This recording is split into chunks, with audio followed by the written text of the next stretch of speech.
Book 142, Chronicles by Bob Dylan.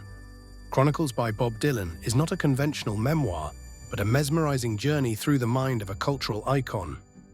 Dylan delivers a dreamlike narrative that weaves memory, philosophy, and poetic storytelling. It's non-linear, often elusive, and unmistakably Dylan. Never straightforward, always demanding active engagement from the reader, Dylan transports us to Greenwich Village in the early 1960s, where he arrived as a scrappy, ambitious young musician, broke but burning with purpose. His vivid recollections of the folk scene, its coffee houses, dreamers and rebels, read like a time capsule of a New York teetering on the brink of a cultural revolution. These passages pulse with the energy of a city alive with possibility, capturing the raw ambition of a young artist finding his voice.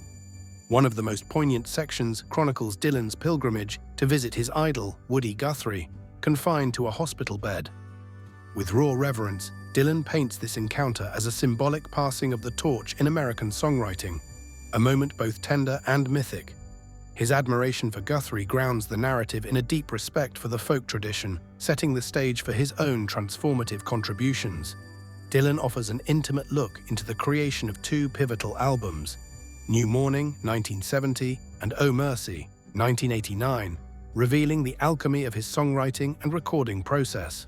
Unlike typical rock memoirs bloated with tales of excess, Dylan focuses on the craft, how melodies and words coalesced, how studios became crucibles for creativity.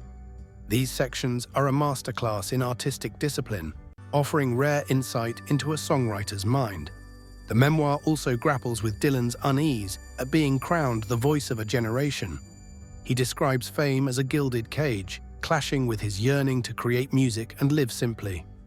This tension between public myth and private truth infuses the book with a restless, introspective energy. Dylan's reflections on rock and roll's limitations are particularly striking. The thing about rock and roll is that, for me anyway, it wasn't enough. There were great catchphrases and driving pulse rhythms, but the songs weren't serious or didn't reflect life in a realistic way. This critique underscores his relentless pursuit of authenticity. Craving for more? Read the masterpiece by Bob Dylan.